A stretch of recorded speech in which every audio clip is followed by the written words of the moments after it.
नमस्कार, India voice देख रहे हैं आप और मैं हूं आपके साथ सुचित्रा गुप्ता। वक्त हो चला है रिपोर्टर लाइव का, जहां पर दिन भर की तमाम बड़ी खबरें हमारे संवाददाता सीधा ग्राउंड जीरो से आप तक पहुंचाते हैं। रुक कर लेंगे आज की अहम खबर का। खबर लखनऊ से है, जहां पर कांग्रेस ने योगी सरकार के कुशासन के खिलाफ विरोध प्रदर्शन के लिए विधानसभा घेराव का रणनीति उन्होंने बनाई थी। इस दौरान कांग्रेस के कार्यकर्ता और सारे नेता विधानसभा घेराव के लिए पहुंचे। इस दौरान क्या कुछ हुआ, विस्तार से बता रहे हैं सहयोगी रमन मिश्रा। विधानसभा घेराव का आह्वान किया था और कांग्रेस के आह्वान पर प्रदेश के तमाम जिलों से नेता और कार्यकर्ता कांग्रेस कार्यालय पर पहुंचे और वहां से हजारों की संख्या में प्रदेश अध्यक्ष अजय राय और यूपी प्रभारी अविनाश पांडे की अगुवाई में जितने भी नेता कार्यकर्ता थे वह विधानसभा घेराव के लिए आगे बढ़े। आगे एक बैरिकेडिंग पड़ी जिसे कार्यकर्ताओं के भारी भरकम संख्या ने उसे तोड़ दिया, लेकिन जैसे ही लगभग 100 मीटर की दूरी पर कांग्रेस के नेता पहुंचे, एक बड़ी बैरिकेडिंग लगी हुई थी जहां पे एक नए तरीके की बहुत ऊंची बैरिकेडिंग, नुकीली बैरिकेडिंग और लगभग सैकड़ों पुलिस वाले वहां पर तैनात थे, जहां पर कांग्रेस नेताओं को रोका गया। कांग्रेस नेताओं कार्यकर्ताओं से पुलिस के बीच में काफी कशमकश हुई। कांग्रेस नेताओं को रोकने के लिए पुलिस को मशक्कत करनी पड़ी। बैरिकेडिंग से छोड़ के कई के लोगों के कपड़े भी फट गए, लेकिन कांग्रेस के नेता चाहे गली बगल की इमारतों पर चढ़ के उन्होंने प्रदर्शन किया और लगातार काफी घंटों तक यहाँ पे प्रदर्शन करते नजर आए। लेकिन पुलिस लगातार लोगों को रोकती रही और उसके बाद में जितने भी लोग बैरिकेडिंग से उधर जाते रहे उन्हें गाड़ी में बैठाती रही और हिरासत में ले लिया और लगभग सैकड़ों कार्यकर्ताओं और नेताओं को लेकर इको गार्डन की तरफ ले जाने की तैयारी में पुलिस ने गाड़ी आगे खड़ी कर दी। आपको बता दें भी हजारों की संख्या में जो कार्यकर्ता हैं वो कांग्रेस कार्यालय के तरफ ही डटे हुए थे, जिसे संभालना पुलिस के लिए बड़ा चैलेंजिंग था। हर कांग्रेस कार्यालय के चौतरफा जो भी सड़कें थी उस पर बैरिकेडिंग थी, लेकिन एक तरफ पूरे कांग्रेस नेताओं ने एक तरफ कूच किया, जिसके चलते पुलिस को काफी मशक्कत करनी पड़ी। हालांकि पुलिस ने यहाँ पर कांग्रेस के नेताओं को काफी मशक्कत के बाद में रोकने में सफलता हासिल की। कैमरामैन राहुल के साथ रमन मिश्रा, इंडिया वॉइस, लखनऊ। अगली खबर औरैया से है, जहां उत्तर प्रदेश के विधानसभा घेराव में कांग्रेसी जाना चाहते थे, लेकिन उन्हें पुलिस ने नजरबंद कर दिया गया, जिसके बाद पुलिस के नजरबंद करने के बाद कांग्रेसियों ने आक्रोश जताया है। पूरी खबर पर विस्तार से जानकारी दे रहे हैं सहयोगी दीपांशु। कांग्रेसियों द्वारा विधानसभा का घेराव किया जाना था, वहीं औरैया के कांग्रेसी नेताओं को जब लखनऊ जाने का कार्यक्रम तय हुआ तो वहीं पुलिस प्रशासन को इसकी भनक लग गई और कांग्रेसी नेताओं को नजरबंद कर दिया गया उन्हीं के घरों में।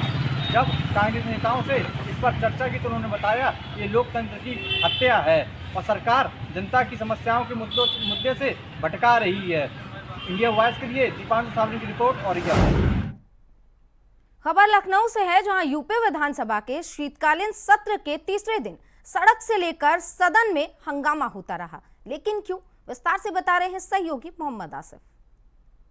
सभा के शीतकालीन सत्र के तीसरे दिन भी सड़क से लेकर सदन तक हंगामा चलता रहा। सदन में आज हंगामा इस कदर बढ़ा कि विधानसभा अध्यक्ष सतीश महाना को बड़ी कार्रवाई करनी पड़ी।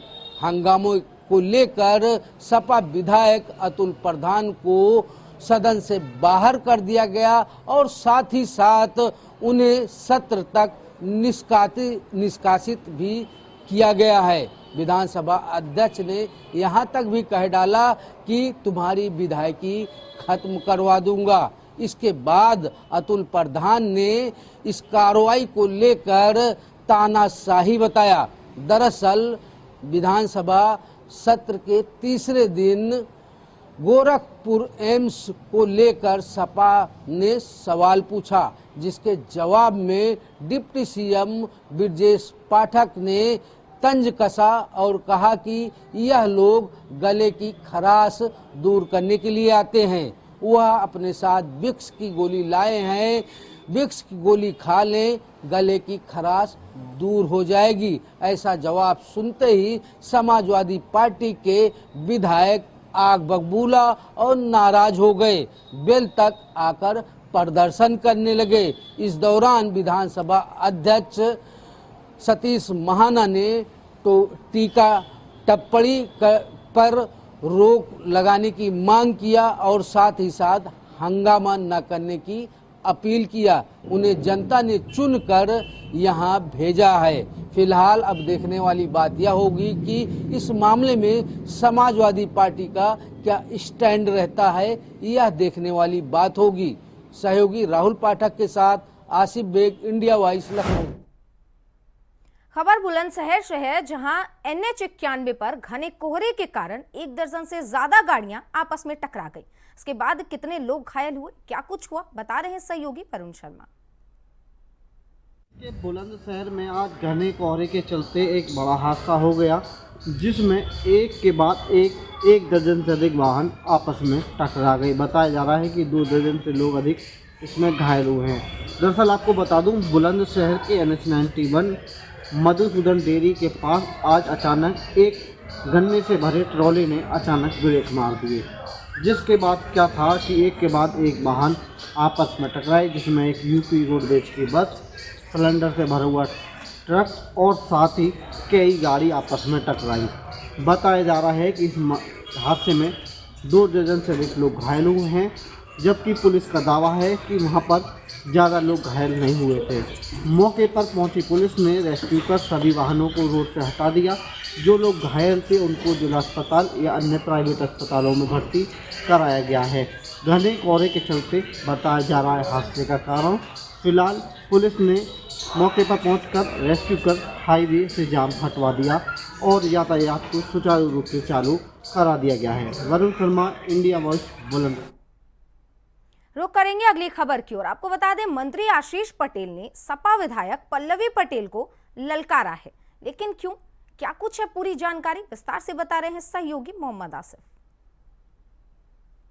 प्रमोशन घोटाले के आरोप से घिरे योगी सरकार के मंत्री आशीष पटेल ने बड़ी ललकार लगाई है। बीजेपी विधायक योगेश वर्मा का नाम लेकर कहा है कि वह थप्पड़ खाने वाले नहीं हैं, ईंट का जवाब पत्थर से देना जानते हैं। मंत्री आशीष पटेल ने सीधे तौर पर सपा विधायक पल्लवी पटेल को बड़ी चेतावनी दे डाली है। दरअसल समाजवादी पार्टी की विधायक पल्लवी पटेल अपने जीजा योगी सरकार के मंत्री आशीष पटेल पर बड़ा गंभीर आरोप लगाए हैं।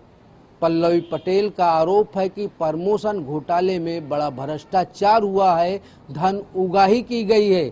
पल्लवी पटेल ने कार्रवाई की मांग को लेकर सदन में भी मुद्दा उठाया और प्रदर्शन भी किया। अब इस बार मंत्री आशीष पटेल ने बड़ा बयान दे डाला है। आशीष पटेल ने कहा है कि वह थप्पड़ कांड के मामले में चर्चित बीजेपी विधायक योगेश वर्मा नहीं है, जो थप्पड़ खाने के बाद अपमानित होकर चुप बैठ जाएं। फिलहाल अब देखना यह होगा कि जिस तरह से मंत्री आशीष पटेल CBI जांच की मांग कर रहे हैं और जितनी भी जांचें हों वह कराने की खुली छूट दे रहे हैं और अपने आप को बेगुनाह बता रहे हैं, ऐसे में आने वाले दिनों में क्या एक्शन रहता है यह समय ही बताएगा। सहयोगी राहुल पाठक के साथ आसिफ बेग, इंडिया वॉइस, लखनऊ। खबर दिल्ली से है, जहां लोकसभा नेता राहुल गांधी सहित विपक्षी सांसदों ने कल संविधान पर बहस के दौरान राज्यसभा में केंद्रीय गृह मंत्री अमित शाह के भाषण के खिलाफ विरोध प्रदर्शन किया। इस दौरान उन्होंने जमकर नारेबाजी भी की। विस्तार से खबर पर जानकारी दे रहे हैं सहयोगी कमल किशोर। डॉक्टर भीमराव अंबेडकर को लेकर केंद्रीय गृह मंत्री अमित शाह के बयान पर विवाद बढ़ गया। बुधवार को विपक्ष ने सदन में जमकर हंगामा किया। विपक्षी सांसदों का आरोप है कि केंद्रीय गृह मंत्री ने मंगलवार को अपने भाषण में डॉक्टर BR अम्बेडकर का अपमान किया। अब राजनीतिक प्रतिक्रिया भी आने लगी है। कांग्रेस ने कहा कि अमित शाह का इस्तीफा देना चाहिए और बयान पर माफी भी मांगनी चाहिए। कांग्रेस अध्यक्ष राज्यसभा में विपक्ष के नेता मल्लिकार्जुन खड़गे ने कहा कि अमित शाह ने अंबेडकर का अपमान किया है और उनके इस्तीफे की मांग करते हैं। अमित शाह के देश का जनता से माफी मांगनी चाहिए। खड़गे ने कहा कि जब अमित शाह बाबा साहेब के बारे में बोल रहे थे तो उन्होंने कहा कि जितनी बार आप अंबेडकर का नाम लेते हैं उतनी बार भगवान का नाम लेते तो आप 7 बार स्वर्ग जाते, यानी बाबा साहेब का नाम लेना गुनाह है।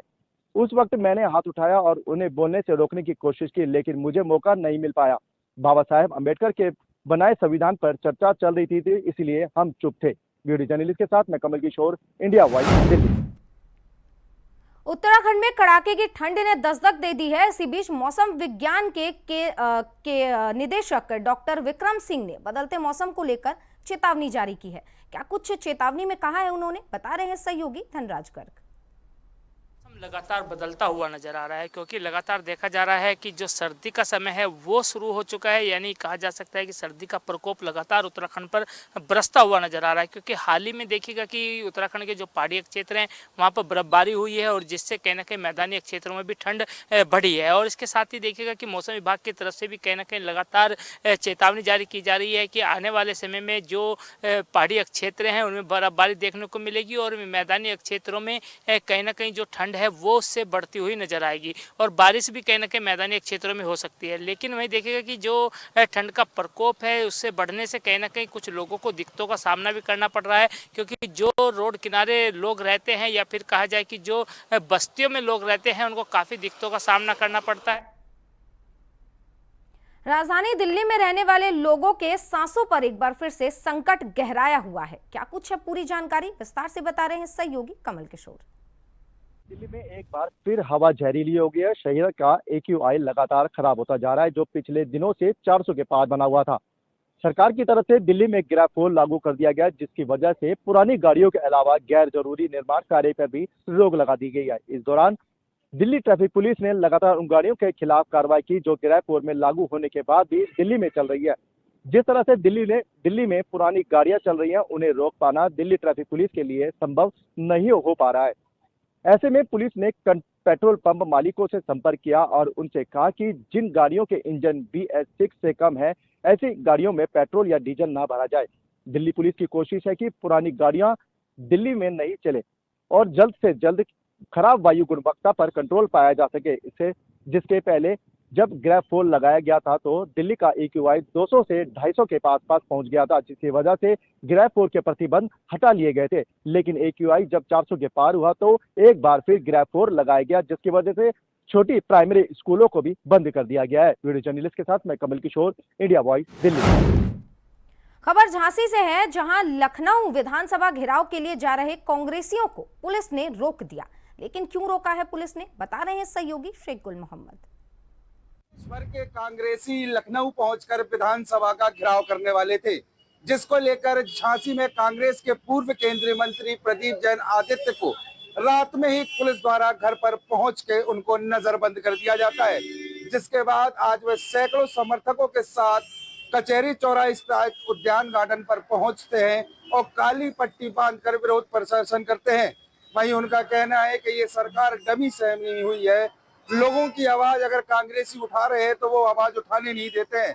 मूंगफली क्रय केंद्रों पर मूंगफली नहीं बेच पा रहे हैं किसान, बेरोजगारी लगातार बढ़ती ही जा रही है, महिलाएं सुरक्षा को लेकर और भी बड़ी बड़ी बातों को लेकर सरकार इस ओर ध्यान नहीं दे रही है, जिसको लेकर आज उन्होंने कई समर्थकों के साथ बैठकर काली पट्टी बांधकर धरना प्रदर्शन किया है। झांसी से इंडिया वॉइस के लिए शेख गुल मोहम्मद। दिल्ली विधानसभा नजदीक है, इसी बीच केजरीवाल अपने वोटरों को लुभाने के लिए नई नई योजना लेकर आ रहे हैं। इसी बीच एक नई संजीवनी योजना लेकर केजरीवाल आए हैं। ये योजना क्या है, विस्तार से बता रहे हैं सहयोगी अजय चौहान। मैं आपके साथ अजय चौहान और आप देख रहे हैं इंडिया वॉइस। बता दें कि आम आदमी पार्टी के संयोजक अरविंद केजरीवाल ने 60 साल के बुजुर्ग से ऊपर की जो योजना है, यानी हेल्थ की जो बात कही गई है, कहने कि उनका जो इलाज होगा निजी अस्पताल हो या फिर सरकारी अस्पताल हो, उनका फुल इलाज फ्री किया जाएगा। बता दें कि आम आदमी पार्टी कार्यकर्ताओं के साथ साथ कहा गया कि हमारे जो कार्यकर्ता हैं वो आपके घर घर जाएंगे और जो 60 साल का जो कार्ड है वो आपको बनाकर देंगे, क्योंकि लगातार कहने का अरविंद केजरीवाल की नीतियां हैं, जो कार्य हैं, जो लगातार योजनाएं वो सामने बुजुर्गों को देते आ रहे हैं। एक और ये नई योजना अरविंद केजरीवाल ने उन बुजुर्गों को दी है जो 60 साल से ऊपर हैं, इलाज कराने में असमर्थ हैं। लेकिन देखना यह होगा कि आखिरकार अरविंद केजरीवाल की ये योजनाएं कितनी लाभ होती हैं या नहीं होती, क्योंकि अभी विधानसभा चुनाव होने उससे पहले एक बड़ी घोषणा की गई है। लेकिन उन्होंने साफ कहा है कि हमारे जो कार्यकर्ता हैं आपके घर जाएंगे, लेकिन जो कार्ड आपको बनाकर देंगे उस कार्ड को संभाल कर रखना है, क्योंकि जैसे ही हम सत्ता में आएंगे तो उस कार्ड की जो समय होगा उसको लागू किया जाएगा और बुजुर्गों को उसका लाभ भी दिया जाएगा। अब देखना होगा क्या की सच्चाई कितनी है, क्योंकि सभी पार्टियां नए नए वादे के जरूर लेके आ रही है। विधानसभा चुनाव है, क्योंकि सभी को चुनाव जीतना है, लेकिन सच्चाई क्या है ये तो अब विधानसभा चुनाव होने के बाद ही होंगे। जो अब वादे दिए जा रहे हैं, जो उनको मैनिफेस्टो में आ रहा है, वो कितना सच्चाई है कितना नहीं होगा वो आने वाले समय ही बताएगा। दिल्ली से अजय चौहान, इंडिया वाइज। खबर बलौदा बाजार से है, जहां छत्तीसगढ़ मितानिन संघ ने अपनी 2 सूत्री मांग को लेकर सरकार के खिलाफ मोर्चा खोल दिया। क्या कुछ है इनकी मांगे, विस्तार से बता रहे हैं सहयोगी प्रदीप महेश्वरी। छत्तीसगढ़ मितानिन संघ के द्वारा अनिश्चितकालीन हड़ताल पर है और उनकी 2 सूत्री मांग है। एक पहली मांग यह है कि हमें संविलियन करके शासन के कर्मचारी घोषित किया है। दूसरा, हमारा जो मानदेय है जिसकी 20 साल से हम अधिक सेवा कर रहे हैं उनका हमारे 50% की वृद्धि की जाए। इन्हीं 2 मांग को लेकर छत्तीसगढ़ मितानिन संघ लगातार अनिश्चित काम बंद हड़ताल पर हैं। बात बताया, इसके चलते स्वास्थ्य विभाग में जो मितानिन जो गांव से डिलीवरी के लिए और जो उनको लेकर आते थे मरीज को पूर्णतः चरमराए हुए। आपको बता दें कि चुनाव के समय बीजेपी ने मितानिन संघ को आश्वासन दिया था कि आपका मानदेय बढ़ाया जाएगा और आपको एनजीओ के माध्यम से ना करके आपको शासन के कर्मचारी घोषित करने की मांग करने की बात की थी। यूपी विधानसभा का घेराव करने जा रहे हरदोई के नेताओं को पुलिस ने हाउस अरेस्ट कर लिया, लेकिन क्यों, क्या रहा पूरा मामला, विस्तार से बता रहे हैं आनंद त्रिवेदी। पुलिस का एक बार फिर अमानवीय चेहरा सामने आया। आपको बताते हैं कि जो कांग्रेस की नेता थी वो आज सुबह जा रही थी, लखनऊ के लिए रवाना हो रही थी, वहीं पे वहाँ पुलिस वहाँ पे लगी हुई थी। आपको बता दें कि पुलिस ने उनको नहीं जाने दिया। फिर उनका जो बेटा है, जो हाई स्कूल का छात्र है, वो उसको स्कूल छोड़ने के लिए वो निकले, लेकिन पुलिस ने उनको नहीं जाने दिया। जो बच्चा वहाँ पे फिर पुलिस ने वो अपनी गाड़ी से जाने के लिए उन्होंने प्रयास किया, तब भी पुलिस ने उनको रोका। उसके बाद में पुलिस ने वो कांग्रेस नेता को और उस नाबालिग बच्चे को अपनी जीप में बैठाल कर उस बच्चे को स्कूल छोड़ा। ये पुलिस की खबर हाथरस से है, जहां नगर पालिका के सभासद नगर पालिका अध्यक्ष के खिलाफ पिछले कई दिनों से लगातार धरना दे रहे हैं, लेकिन क्यों, क्या है पूरा मामला, विस्तार से बता रहे हैं सहयोगी गौरव पुरोहित। सभासदों का प्रदर्शन बदस्तूर जारी है। हाथरस में पालिका अध्यक्ष सुनीता दिवाकर के खिलाफ सभासदों का प्रदर्शन पिछले कई दिनों से बदस्तूर चल रहा है। वहीं आज अलीगढ़ रोड स्थित गांधी पार्क पर यह प्रदर्शन किया गया। हाथरस में पालिका अध्यक्ष सुनीता दिवाकर के द्वारा समस्याओं का समय से निदान न किए जाने के लेकर तथा सभासदों को अपमानित किए जाने को लेकर यह प्रदर्शन चल रहा है। अलीगढ़ रोड स्थित गांधी पार्क पर सभासदों ने अपनी समस्याओं का निराकरण कराने तथा उनको अपमानित किए जाने को लेकर मीडिया के सामने यह बात रखी। सभासदों का कहना है कि जब भी अपने क्षेत्र की समस्याओं को तथा उनके निस्तारण के लिए प्रस्ताव पालिका अध्यक्ष के सामने रखे जाते हैं तो उनको अपमानित। खबर बुलंदशहर से है, जहां बुधवार की सुबह कोहरे का कहर देखने को मिला। इसके बाद क्या कुछ तस्वीर सामने आई है, विस्तार से बता रहे हैं सहयोगी वरुण शर्मा। बिहार में आज घने कोहरे की चादर फैलती हुई नजर आई। आपको बता दूं कि इस बार की पहली ठंड में ये पहला कोहरा देखने को मिला है, जहां चारों तरफ कोहरे की चादर देखने को मिली है और ठंड भी काफ़ी ज़्यादा हुई है। रोड पर वाहनों की रफ्तार धीमी पड़ गई, वहीं कई ट्रेनों की रफ्तार भी कोहरे के चलते मंदी हुई है। आपको बताया जा रहा है कि आने वाले पिछले करीब 1 हफ्ते तक ये कोहरा लगातार बना रहेगा और साथ ही कोई बारिश होने की संभावना भी नहीं है। बुलंदशहर में भी आज घना कोहरा रहा, जिससे ठंड भी अब अपने प्रकोप पर आने लगी है। Varun Sharma, India voice, Bulandshahr. आगरा में एक बार फिर से ईडी का एक्शन देखने को मिला है। आपको बता दें कि बिल्डर प्रखर गर्ग के यहां पर ईडी ने छापेमारी की है, लेकिन क्यों, विस्तार से बता रहे हैं सहयोगी जीशान अहमद। बिल्डर प्रखर गर्ग के यहाँ पर ईडी ने छापेमार कार्रवाई की। वहीं आगरा सहित अन्य ठिकानों पर ईडी की संयुक्त कार्रवाई देखने को मिली है। वहीं आपको बता दें कि जो बिल्डर हैं उनके खिलाफ 2 दर्जन से अधिक मुकदमे दर्ज हैं। वहीं एक बैटरी व्यवसायी ने भी 9 करोड़ रुपए की धोखाधड़ी का मुकदमा उनके ऊपर दर्ज कराया था। वहीं चेक बाउंसिंग के मामले में थाना हरिपर्वत से वह एक बार जेल भी जा चुके हैं। वहीं आपको बता दें कि ये बिल्डर जो हमीरपुर के खनिज अधिकारी पर आय से अधिक संपत्ति होने पर आरोपों के जांच के लिए आदेश दे दिए गए हैं। आपको बता दें कि इस बारे में जांच भी शुरू कर दी गई है। खबर पर विस्तार से जानकारी दे रहे हैं सहयोगी रुपेश गुप्ता। हमीरपुर जिले में खनिज विभाग के जो खनिज अधिकारी हैं विशिष्ट यादव, उनके खिलाफ उप लोकायुक्त ने एक लेटर जारी किया है जिसपे कि उनसे 5 साल का ब्यौरा मांगा है, आय व्यय का, और उनके जो घर वाले हैं, परिजन हैं, उनका भी आय व्यय का ब्यौरा मांगा। इसके बाद जो 10 जनवरी तक उनको हर हालत में ब्यौरा देना है। और जो विशिष्ट यादव हैं हमीरपुर में इस विवादों घेरों में हमेशा बने रहे हैं। अभी कुछ दिन पहले जो ट्रक यूनियन है उनके साथ भी मारपीट की थी। मारपीट करने के दौरान उनसे 10 लाख की मांग भी कर रहे थे, जिसको लेकर उन्होंने 10 लाख रुपए नहीं दिए। इसी को लेकर उनके सर पर डंडा मार दिया और करीब 2 दिन तक धरना प्रदर्शन किया। और धरना प्रदर्शन के दौरान जो परिजन थे उनके, तो उनकी मांग थी कि उनको जिले से बाहर कहीं भी ट्रांसफ़र किया जाए। और जो विशिष्ट यादव उनके खिलाफ लखनऊ से लोकायुक्त ने एक लेटर जारी किया जिस पर 5 साल का उनसे आय व्यय का ब्यौरा मांगा है। और जो शिकायतकर्ता हैं हेमंत उपाध्याय जी हैं, उन्होंने शिकायत की विशिष्ट यादव की। तो उसी को लेकर अब देखने वाली बात ये होती है कि ये 10 तारीख तक आय व्यय का ब्यौरा देते हैं या नहीं। इंडिया वॉइस से रुपेश गुप्ता, हमीरपुर। इसी के साथ रिपोर्टर लाइव में आज के लिए बस इतना ही। देश और दुनिया की तमाम खबरों के लिए बने रहिए इंडिया वॉइस के साथ। नमस्कार।